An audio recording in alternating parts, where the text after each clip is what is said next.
The shift was the undergarment worn next to the skin. Made from linen, it was washable and protected the clothes from bodily moisture and the body from possibly harsh textiles being worn. It was not meant to be seen. No knickers were worn. Over-the-knee stockings, made from wool, cotton, silk, or a mixture of these yarns, were machine or hand-knitted. They were often decorated at the ankle with a woven design known as clogs.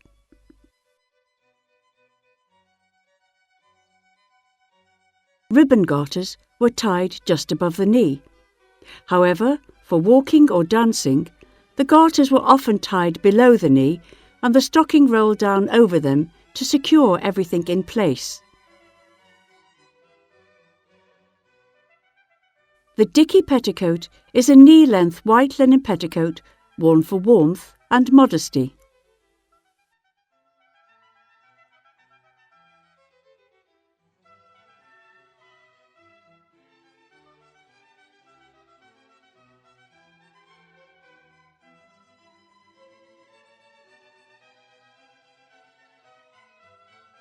Stays were made from layers of linen and boned with strips of baleen.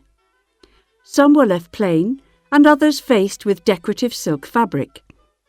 They altered the body to the characteristic 18th century shape of upright flat back, narrow conical waist and raised bosom.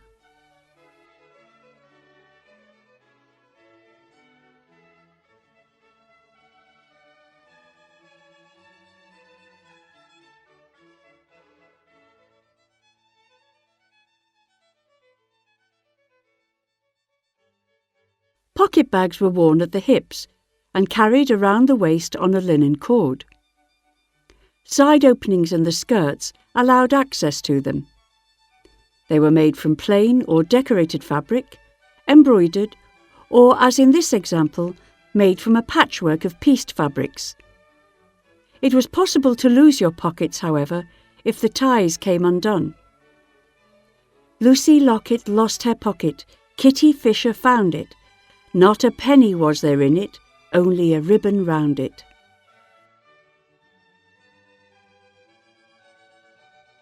Panniers, or a hip pad, were worn to lift and display the skirts and to emphasise the small waist.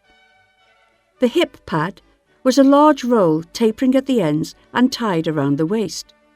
It may have been padded with anything from wool to cork. At least one full-length linen petticoat was also worn. In the winter, an under petticoat wadded with wool and quilted for warmth may have been worn.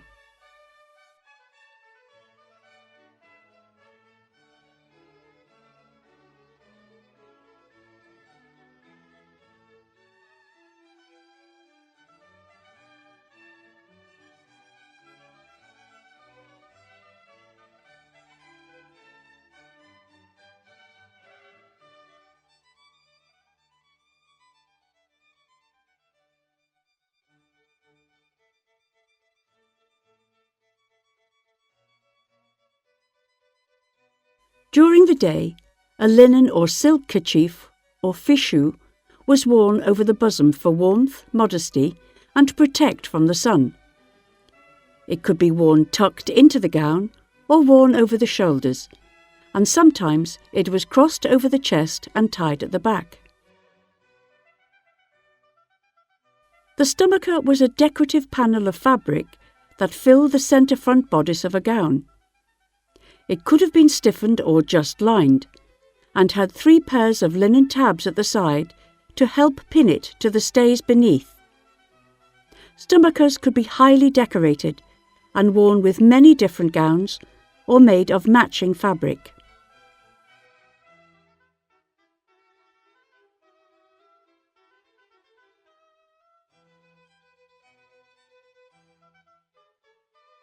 The gown petticoat could be made of contrasting fabric or to match the gown. It was lined with silk or linen and had side openings for pocket access. Elaborately quilted silk petticoats were often worn in colder weather.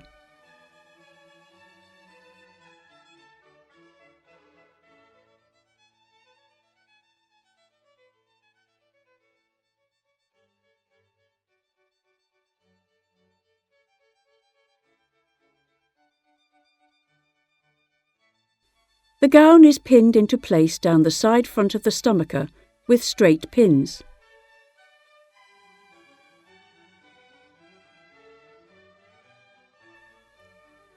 The maid's linen apron has a bib pinned into position, the origin of the term pinafore. She has placed the straight pins in the bib, ready for fastening her mistress's gown.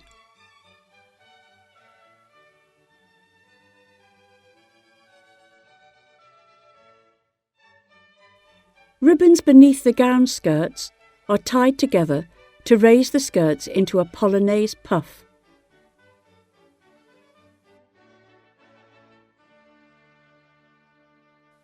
Day caps were worn by all classes and varied from practical to decorative.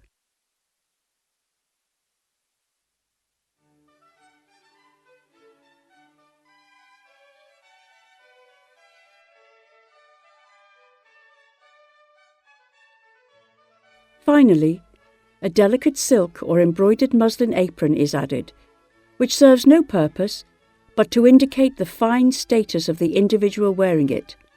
Conspicuous consumption.